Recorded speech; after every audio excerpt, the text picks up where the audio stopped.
મિત્રો, તો સ્વાગત છે આપ સૌનું મારી ચેનલ પર। તો મિત્રો, આમાં આપણે જોઈશું ધોરણ 10 ઓકે, એકમ કસોટી તમારી જે ડિસેમ્બરમાં લેવાની છે, બરાબર ને। ઓકે મિત્રો, તો આપણે જોઈશું પરફેક્ટ રીતે આન્સર। આમાં બધા આન્સર આપેલા છે કે જો વર્તુળની પરિમિતિ અને ક્ષેત્રફળ સમાન સંખ્યા હોય તો વર્તુળનો વ્યાસ 4 એકમ હોય। ઓકે મિત્રો, તો મિત્રો આ બધા જ વિડીયોની લિંક તમને આપણા વોટ્સઅપ ગ્રુપ, આપણો જે વોટ્સઅપનો ગ્રુપ છે એના પર બી મળી જશે, અને વોટ્સઅપ ગ્રુપની લિંક આ કમેન્ટ બોક્સમાં મૂકેલી છે। વર્તુળની ત્રિજ્યામાં 20% વધારો કરતાં તેના ક્ષેત્રફળમાં 44% વધારો થાય છે। નેક્સ્ટ આપણે જોઈએ, 21 સેમી ત્રિજ્યાવાળો એક વર્તુળનું ચાપ કેન્દ્ર આગળ 60 ડિગ્રીનો ખૂણો અંતરે છે। આ ચાપની લંબાઈ કેટલી થાય? તો 22 સેન્ટીમીટર થાય છે, બરાબર ને। નેક્સ્ટ, એક વર્તુળના પરિધ અને ત્રિજ્યાનો તફાવત 18.5 સેમી છે। આથી વર્તુળનો પરિધ 22 સેન્ટીમીટર થાય છે, બરાબર। ઓકે, આગળ જોઈએ, 25, બરાબર ને। નેક્સ્ટ જોઈએ આપણે, 25 સેમી ત્રિજ્યા ધરાવતું પેંડું એક પરિભ્રમણમાં 50 પાઈ સેમી અંતર કાપે તો ખરું છે? આ ખરા ખોટા છે, બરાબર। વર્તુળના પરિધ અને તેના વ્યાસનો ગુણોત્તર અચળ છે તો વાક્ય ખોટું છે। 8 સેમી ત્રિજ્યાવાળા વર્તુળમાં અંતર્ગત ચોરસનું ક્ષેત્રફળ, ઓકે 8 સેમી તો એમાં 128 સેન્ટીમીટર સ્ક્વેર આવશે, બરાબર। નેક્સ્ટ આપણે જોઈએ, આ 2 માર્ક્સનો છે, ગણતરી કરવાની છે, જોઈ લઈએ આન્સર કે 4 સેમી ત્રિજ્યાવાળા અને કેન્દ્ર આગળ 30 ડિગ્રીનો ખૂણો બનાવતા વર્તુળનો વૃત્તાંશ ક્ષેત્રફળ શોધો। પાઈની કિંમત કેટલી લેવાની છે? 3.14। અહીં આર બરાબર 4 સેમી, થીટા બરાબર 30 ડિગ્રી, તો વૃત્તાંશ ક્ષેત્રફળ પાઈના છેદમાં 360 ડિગ્રી ગુણ્યા પાઈ આર સ્ક્વેર। ઓકે, તો આપણે આ પ્રમાણે કરીએ તો એનું કેલ્ક્યુલેશન પ્રમાણે આવશે 4.19 સેન્ટીમીટર સ્ક્વેર આશરે, બરાબર। બીજો દાખલો, 28 સેમી ત્રિજ્યાવાળા વર્તુળના એક લઘુચાપની લંબાઈ 22 સેન્ટીમીટર છે। તે ચાપે વર્તુળના કેન્દ્ર, બરાબર, અંતરેલા ખૂણાનો માપ શોધવાનો છે, બરાબર ને। આગળના ખૂણાનો માપ શોધવાનો છે, તો અહીં આર બરાબર 28, બરાબર, આ ત્રિજ્યા આપેલી છે 28 અને લંબાઈ બરાબર 22। તો આ પ્રમાણે આ ફોર્મ્યુલા જે છે, આ જે સૂત્રમાં આપણે આ સંખ્યા મૂકી દેવાનું, તો તમને થીટા 45 ડિગ્રી મળશે। નેક્સ્ટ, એક વર્તુળની ત્રિજ્યા 28 સેમી છે, તેના એક વૃત્તાંશ ખૂણો 45 ડિગ્રી છે। આ વૃત્તાંશનું ક્ષેત્રફળ તો શું આવશે? આરની કિંમત 28 અને થીટાની 45। તો એ પ્રમાણે જો આપણે સૂત્રમાં મૂકશું, વૃત્તાંશ ક્ષેત્રફળ સૂત્રમાં મૂકશું તો આપણને 308 સેન્ટીમીટર સ્ક્વેર મળી જશે। ઓકે, આ પણ સેમ છે,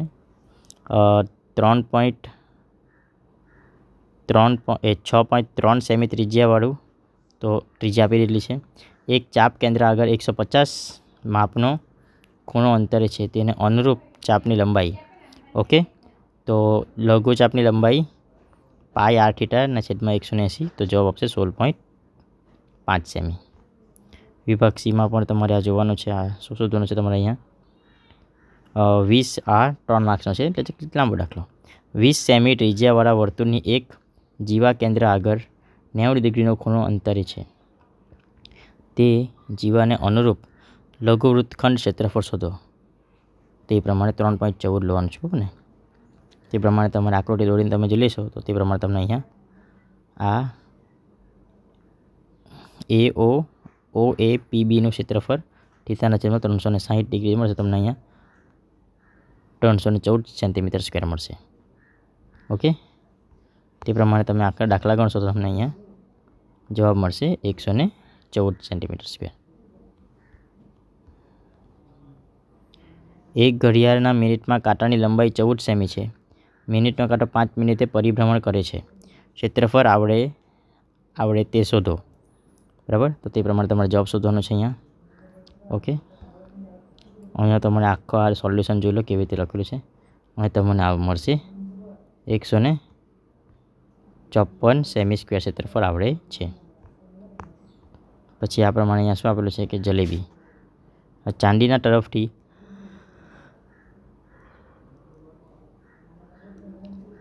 અહીં આપેલું છે કે ચાંદીના તરફથી 35 મીમી વ્યાસવાળું વર્તુળ આકારનું એક બક્કલ જેવું ઘરેણું બનાવેલું છે આપેલું છે. આકૃતિમાં બતાવ્યા પ્રમાણે વર્તુળના 10 સમાન વૃત્તાંશ વિભાજિત કરે તેવા 5 વ્યાસ બનાવવામાં પણ તારનો ઉપયોગ કર્યો છે. તો જરૂરી ચાંદી તારની કુલ લંબાઈ શોધો અને ઘરેરાના દરેક વૃત્તાંશનું ક્ષેત્રફળ શોધો. તો એ પ્રમાણે અહીંયા આપણે કરવાનું છે કે આપેલ બક્કલ જેવા ધોરણનો વ્યાસ બરાબર ડી બરાબર 35 સેમી હોવા ત્રિજ્યા બરાબર 35/2 એટલે RD + 5D એ સૂત્રમાં મૂકવાનું. પાય એટલે 22/7, ડી તો આપણને આપેલ છે 35 અને 5D એટલે 35/2 તે પ્રમાણે આપણે કરી દેવાનું બરાબર ને.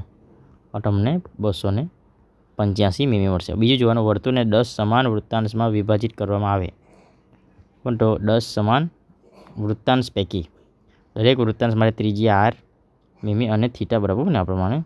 તો તેમાં તમને 385/4 મીમી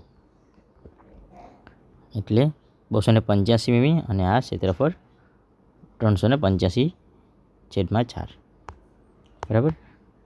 હવે આપણે નેક્સ્ટ જોઈશું કે જે તમારો જે પાઠ છે એ પ્રકરણ 8 અને 4 અને 8 પણ એકમ કસોટીમાં પૂછાવાનો છે. તેથી આપણે જોઈ લઈએ કે સમીકરણ 12x² + mx + 5 બરાબર 0ના બીજ વાસ્તવિક અને સમાન હોય તો m બરાબર ±4√15. તો શું આન્સર આવશે? ±4√15 બરાબર ને. 1 + tan² θ 1 - cos² θ = શું આવશે? tan² θ.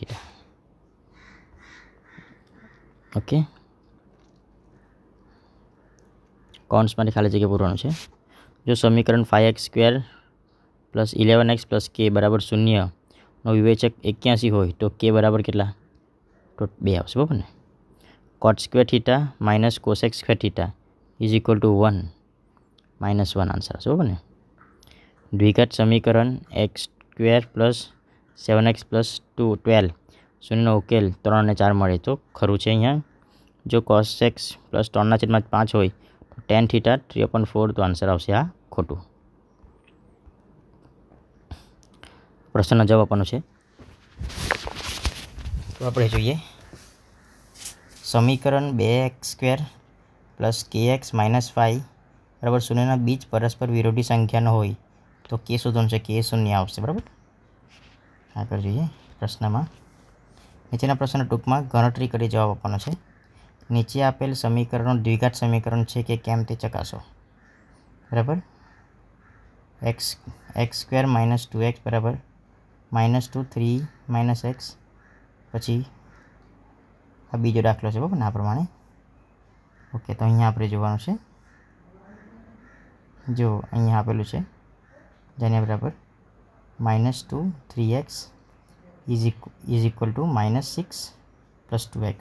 આથી x ની 2 ઘાત -2x બરાબર -2 કૌંસમાં 3 - x. એ પ્રમાણે તમે ગણતરી કરો તો અહીંયા આપણને ખબર પડશે કે આપેલ સમીકરણ દ્વિઘાત સમીકરણ છે. હવે અહીંયામાં બી તમે ગણશો તો અહીંયા આ પ્રમાણે આવશે જવાબ. તો આ સમીકરણ ax² + bx + c નું સ્વરૂપ નથી તો આ આપેલ સમીકરણ દ્વિઘાત સમીકરણ નથી. દ્વિઘાત સમીકરણનું બીજ શોધવાનું છે બરાબર. તો 100x² - 20x + 1 બરાબર 0. તો આ પ્રમાણે તમે ગણતરી કરશો તમને ખબર પડશે. આમ આપેલ સમીકરણના પુનરાવર્તિત ઉકેલો 1/10 અને 1/110 છે બરાબર ને. કિંમત શોધવાનું છે. અહીંયા sin 30 cos 30 એ sin 60 cos 30 + sin 30 cos 60. તો અહીંયા તમે જ્યારે ફોર્મ્યુલા મૂકશો, આનો જો વેલ્યુ મૂકશો તો આન્સર આવશે તમને 1 મળશે બરાબર ને. 11 જોઈએ. જો 15 cot a બરાબર 8 હોય તો sin a અને sec a શોધો. આપણે કાટકોણ ત્રિકોણ ABC લઈએ બરાબર ને. આ લીધું છે ABC. તેમાં b બરાબર 90 ડિગ્રી હોય. હવે cot 15 cot બરાબર 8 તો cot a બરાબર 8/15.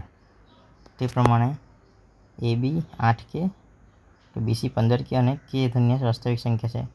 તો હવે અમે આ પ્રમાણે જોવાનું છે. તો એ પ્રમાણે તમને અહીંયા 17K મળશે. ઓકે, અને આ પ્રમાણે તમને જવાબ અહીંયા મળી જશે.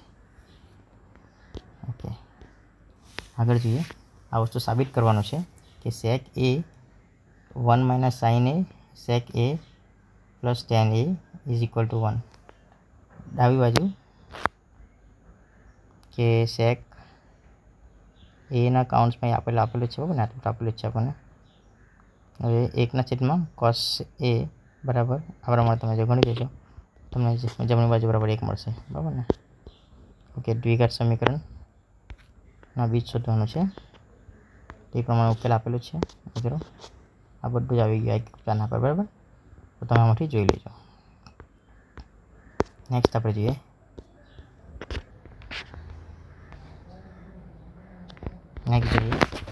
જેના વર્ગોનો સરવાળો 365 થાય એ બે ક્રમિક ધન પૂર્ણાંક સંખ્યા શોધવાનું છે બરાબર. તો ધારો કે બે ક્રમિક ધન પૂર્ણાંક x અને x+1 છે બરાબર. તેથી તેમના વર્ગો આ પ્રમાણે આપણે જોઈ લઈએ બરાબર ને.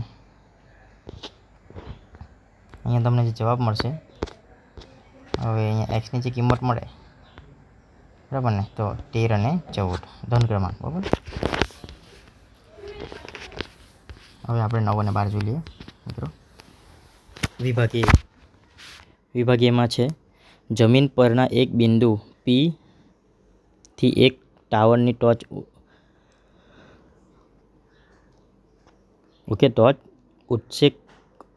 ઉચ્છેદકોનો આલ્ફા છે. P થી ટાવર તરફ D અંતર ચાલ્યા બાદ ટાવરની ટોચનો ઉચ્છેદકો બીટા છે. તો એ શું છે બરાબર ને, તો alpha is smaller than beta, એટલે બીટા આલ્ફા કરતાં મોટું છે બરાબર. પાઈ એકમ ત્રિજ્યા ધરાવતા ગોળાનું ઘનફળ શું આવે, તો આ આવશે બરાબર ને, પાઈની 4 ઘાત. કૌંસમાં આપેલા વિકલ્પો પૈકી યોગ્ય વિકલ્પ પસંદ કરીને પ્રત્યેક વિધાન સાચું બને તે રીતે ખાલી જગ્યા પૂરવાનું છે. જ્યારે સૂર્યનો ઉચ્છેદક કોણ 30 ડિગ્રી હોય ત્યારે એક થાંભલાની ઊંચાઈ તથા તેના પડછાયાની લંબાઈનો ગુણોત્તર કેટલો, 1/√3. 5 રૂપિયાના સિક્કાનું ઘનફળ શોધવાનું સૂત્ર બરાબર. તો આપણને ખબર છે πr²h. નીચેના વિધાનોનો ખરા કે ખોટા તે જણાવવાનું છે. ઓકે, આગળ જોઈએ.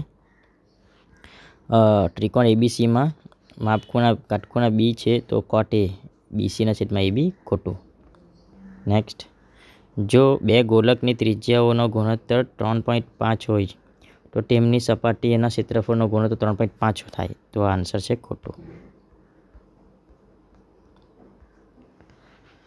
21 સેમી ત્રિજ્યા અને 35 સેમી તિર્યક ઊંચાઈવાળા શંકુનું વક્ર પૃષ્ઠફળ શોધો, તો 2310 સેમી. એક નળાકાર ત્રિજ્યા અને ઊંચાઈ સમાન જો આ નળાકારની ત્રિજ્યા 7 સેમી હોય તો નળાકારનું ઘનફળ શોધો.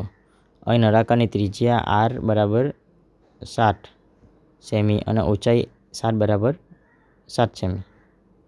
RB 7 અને HB 7, તો ભાઈ r²h બધું 7 થશે બરાબર ને. તેમાં આન્સર આવશે 1700 અને 1078.